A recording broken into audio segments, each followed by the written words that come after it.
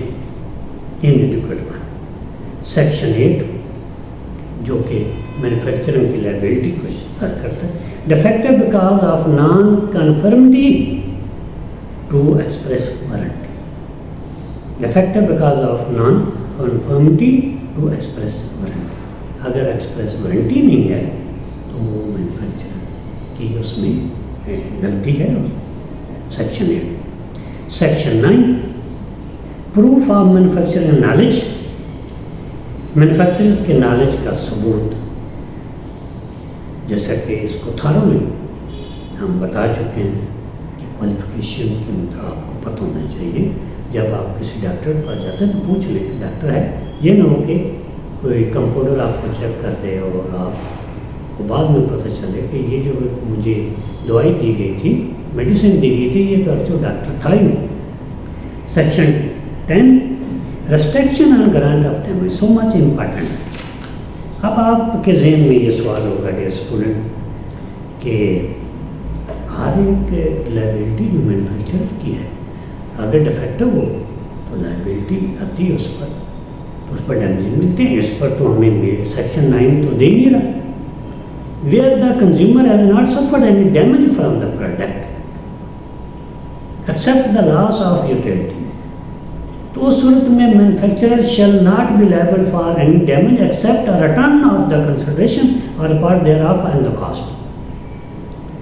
یہ جو سیکشن 10 ہے کنزیومر پروٹیکشن ایکٹ 2005 کا, اس کے حساب سے اگر تو پروڈکٹ سے ڈیمیج ہوا ہی کچھ نہیں تو صاف ظاہر ہے سوائے یوٹیلٹی کا لاس ہوا تو مینوفیکچرر پر آپ ڈیمیجز نہیں دائر کریں گے. یہ اگر کوئی وکلا صاحبان سن رہے ہیں تو وہ بھی نوٹ فرمانا.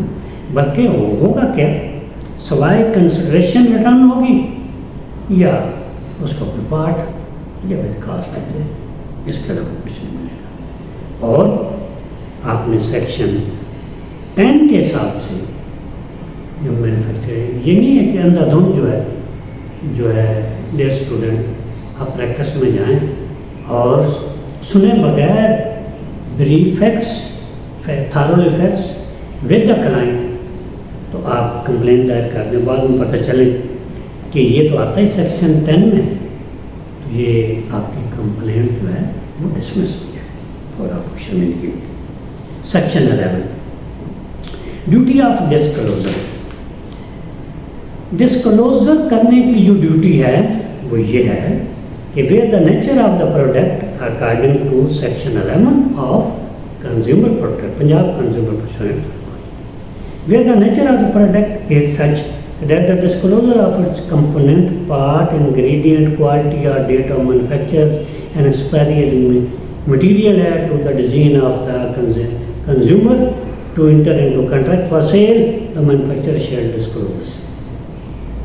جب کنٹریکٹ ہوتا ہے مینوفیکچرر سے کچھ چیزیں اٹھانے کا جس کو آپ پروڈکٹ کہتے ہیں تو آپ ضرور اس سے پوچھتے ہوتے ہیں کہ ہم آپ سے کنٹریکٹ کر رہے ہیں جناب, اس میں انگریڈینٹ کون سے ہیں, کوالٹی کیا ہے, مینوفیکچرر کیا ہے, ایکسپائری کیا ہے. سپوز آپ جو ہے کوئی کاسمیٹک کی چیزیں خریدنا چاہتے ہیں, آپ نے مینوفیکچرر سے فیکٹری سے کنٹریکٹ ہو گیا اور وہ کنٹریکٹ جب ہوا تو آپ نے کہا کہ بھائی یہ جو چیزیں ہیں ان کے متعلق آپ ہمیں بتائیں کہ یہ ڈسکلوز کرنا آپ کا کام ہے کہ اس کے انگریڈینٹ کیا ہے، کوالٹی کیا ہے، مینوفیکچر کی ڈیٹ کیا ہے، ایکسپائری کیا ہے.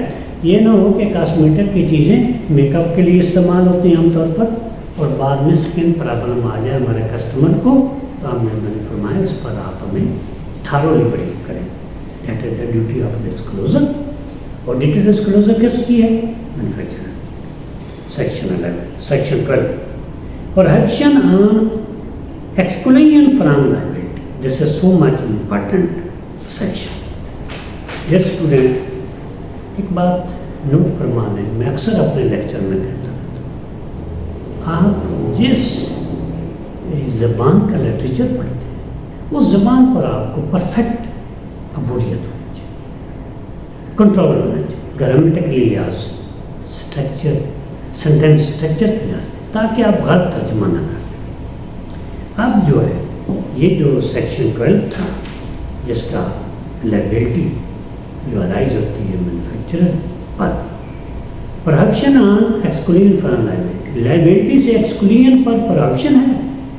یعنی آپ کو پہلے کوئی کنٹریکٹ آپ نے کیا، کوئی نوٹس دینا چاہیے تھا، یہ نہیں، کوئی ضرورت نہیں. ورڈنگ اس کی یہ ہے، the liability of person by virtue of this part to a consumer would suffer damage shall not be limited or excluded by the term of any contract or by any notice. Contract کی term سے یا کوئی notice وغیرہ اس میں کوئی عمل دخل نہیں ہے، آپ کو ڈیمیجز ضرور ملیں گے تھیوری آف اسٹرکٹ لائبلٹی کی وجہ سے. ڈیئر اسٹوڈنٹ، اگر if defect found out of any section of the above mentioned section except section 10، جیسا کہ میں آپ کو کہہ چکا ہوں سیکشن 10 کے علاوہ باقی سیکشنوں میں سے کسی ایک سیکشن کے تحت اگر ڈیفیکٹ آپ کے سامنے آ جاتا ہے، یعنی لائبلٹی ریگارڈنگ ڈیفیکٹ، تو liability regarding defect come on the shoulder of the manufacturer in the light of theory of strict liability. Strict liability کی تھیوری کی روشنی میں مینوفیکچرر کے کندھوں پر یہ liability. Dear student, strict liability کیا ہے؟ جب آپ کمپلینس کسی کے خلاف دائر کر دیتے ہیں کنزیومر فورم پر اور آپ ثابت کر دیتے ہیں، تو اس صورت میں کہا جاتا ہے یہ اسٹرکٹ لائبلٹی ہے جو کہ مینوفیکچررز پر آتے ہیں. اس کو کہتے ہیں تھیوری آف اسٹرکٹ لائبلٹی. تو پھر کیا ہوگا؟ In the light of theory of strict liability of law of ٹاٹ، اگر کوئی ڈیفیکٹ آپ کے سامنے آ جاتا ہے جو سیکشن ہم نے آپ کو بتایا ان سیکشن میں سے کسی ایک کا تحت سوائے سیکشن 10 کے علاوہ اس میں شامل نہیں ہوگا، تو لا آف ٹاٹ کے تحت اسٹرکٹ لائبلٹی کی تھیوری کی روشنی میں مینوفیکچرر کے کندھوں پر لائبلٹی آ جاتی ہے. Consequently, consumer will file a complaint with brief facts before the competent court for getting damages against the manufacturer in the light of theory of strict liability of the law of tort. نتیجہ تھا dear student, آپ اپنے client کو یہ advise کریں گے کہ law of tarot کی جو اسٹرکٹ لائبلٹی کی تھیوری کی روشنی میں ہمیں کمپلین دائر کرنی پڑے گی اپروپریٹ فورم کے پاس، تاکہ جو لائبلٹی جو جن ڈیفیکٹ کی وجہ سے liability comes on the shoulder of the manufacturer وہ ہم لے سکیں. جب کمپلینس آپ دائر کر دیتے ہیں تو آٹو پہ جو لا جانتے ہیں وہ اسٹرکٹ لائبلٹی آ جاتی ہے جس کے خلاف آپ کمپلین دائر کرتے ہیں. اب dear student, second part of this question is consist of words obligation. پہلی تو تھی liability of manufacturer، دوسری آ گئی obligation of manufacturer. And said words obligation come in the part 4 of the Consumer Protection Act 2005. اور یہ جو لفظ ہے یہ پارٹ 4 میں ایک ہیڈنگ ہے جس کا نام ہے ایبلیگیشن آف مینوفیکچرر. اس یہ شامل is obligation of manufacturer manufacture, and same part is consisting of 03 section. اور یہ جو پارٹ ہے 3 سیکشن پر مبنی اور سٹارٹ ہوتا ہے سیکشن 18 ٹو سیکشن 20، یعنی 18 سیکشن سے لے کر سیکشن 20 جو پارٹ 4 کے سیکشن ہے وہ ڈیل کرتے ہیں کہ مینوفیکچرر پر ایبلیگیشن کیا ہے. بہت ہی نالجفل یہ سیکشن ہے. سیکشن وائز ایبلیگیشن جو ہے وہ ہم آپ کو بتاتے ہیں. سیکشن 18 میں آتا ہے price to be exhibited at the business place. جب آپ کانٹریکٹ کرتے ہیں کسی مینوفیکچرر سے تو مینوفیکچرر کو چاہیے کہ ریٹیل پرائز بھی لکھے، ہول سیل پرائز بھی لکھے، اور وہ ایک ایسی واضح جگہ پر لکھی ہو کہ کانٹریکٹ کرتے وقت کنزیومر جو ہے جب مینوفیکچرر سے کانٹریکٹ کرتا ہے تو ان کو ایک نظر دیکھ لے اور اس کو پتہ چل جائے کہ یہاں وہ ڈسپلیس ہے، یعنی فلاں آئٹم ہے اس کی ریٹیل کے حساب سے اتنی پرائس ہے، ہول سیل کے لحاظ سے اتنی پرائس ہے. ریٹیل مین جو آپ ایک ایک آئٹم کر کے بیچتے ہیں، ہول سیل مین جب آپ کسی کے پاس جاتے ہیں کہ ہول سیل کے حساب سے ہمیں اتنے جو کاٹن کے پیکٹ چاہیے، اتنے جو ہے ہمیں فیس ماسک چاہیے، اتنے ہمیں جو ہے وہ پالش کی ڈبی چاہیے وغیرہ، اس کو ہول سیل. سیکشن 19 کہتا ہے کہ جو سیکشن پنجاب پروٹیکشن ایکٹ 2005 ہے جو کہ مینوفیکچرر کی ایبلیگیشن ہے، receipt to be issue to the purchaser. Purchaser کو رسیٹ ایشو ہونی چاہیے اور اس رسیٹ پر کیا لکھا ہونا چاہیے؟ Date of sale, description of goods sold, good جو بیچی گئی اس کی ڈسکرپشن کیا، quantity and price of the goods, quantity اور پرائس کیا، and the name and address of the seller, اور سیلر کے نام اور ایڈریس. یہ پورا جو رسیٹ ہے جو آپ کو ایشو ہوگی پرچیزر کی طرف سے کنزیومر کو، اس پر اس کی یہ قواعد ہیں، اس کی ڈسکرپشنز ہیں. اب سیکشن 20 جو ہے اس کے تحت جو موسٹ امپارٹنٹ جو سیکشن ہے return and refund policy. Consumer کی دنیا میں یعنی بزنس کی دنیا میں جب آپ پرچیزر کے پاس جاتے ہیں یا کوئی سروس آپ ہائر کرتے ہیں تو آپ کہتے ہیں کہ section 20 of the Punjab consumer protection 2005 section 20 کہتا ہے return and refund policy of sellers shall be disclose to the buyer clearly before the transaction is completed by means of a sign at the point of purchase. اگر ہمیں لا آتا ہو، میں نے پہلے کہا کہ لا سوشالوجی ہے، سوسائٹی سے ڈیل کرتا ہے، تو میرے خیال میں کہ کافی ساری چیزیں سے ہمیں آگاہی حاصل ہو جائے.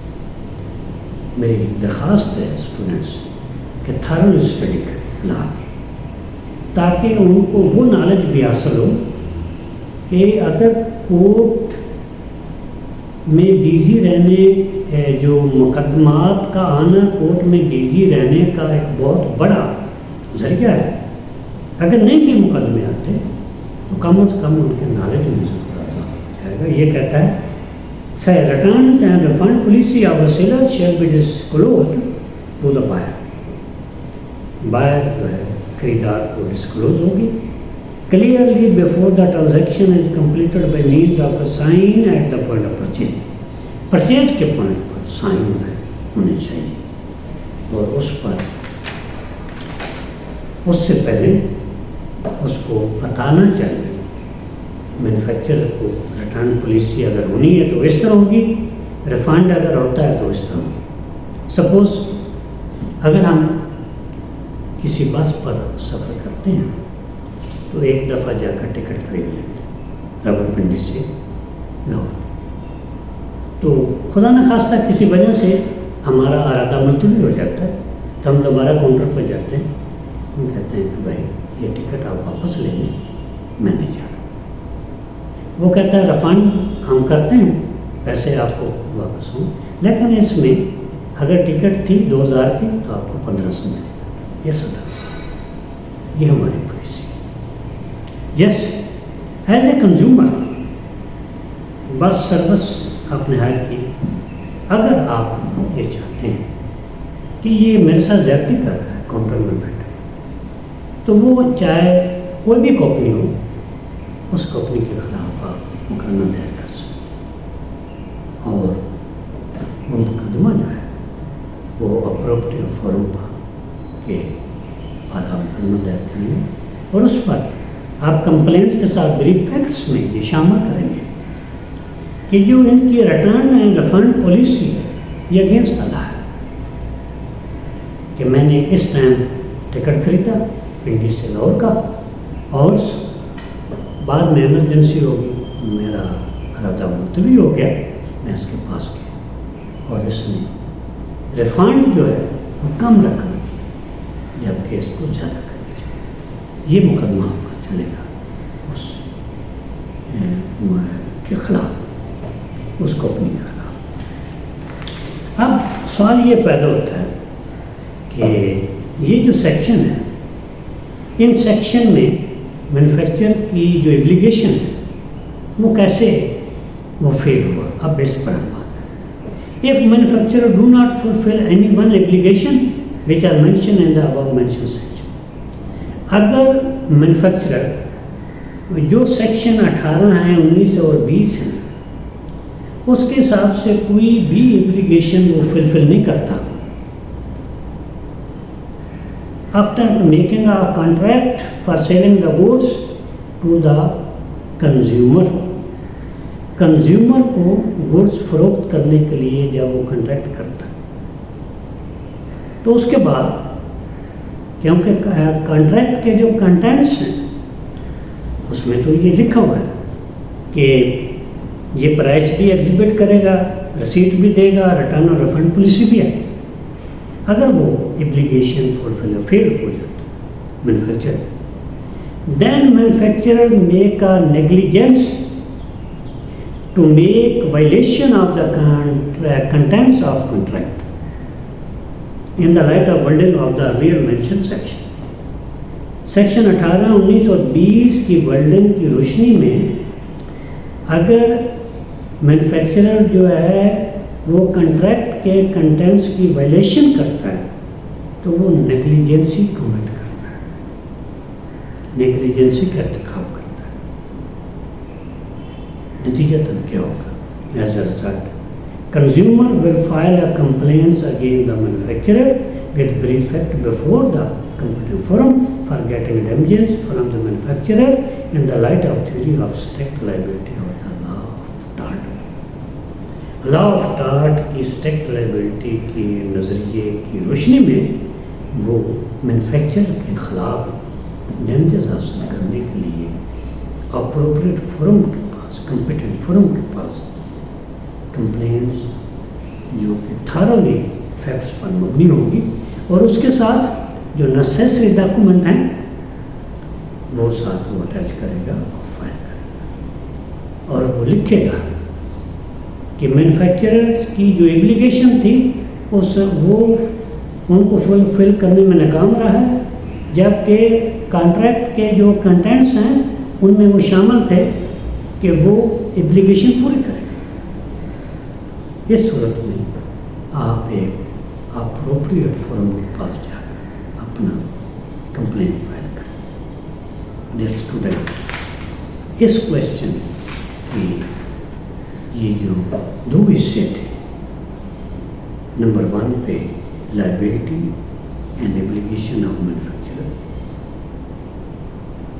مینوفیکچررز کی لائبلٹی اور ایبلیگیشن، اس کو ہم نے جیسا کہ پنجاب پروٹیکشن ایکٹ 2005 کہتا ہے اس کے 2 حصے تھے۔ اس کا پہلا حصہ جو ہے لائبلٹی والا وہ پارٹ 2 میں آتا ہے، اور ایبلیگیشن پارٹ 2 آف دا پنجاب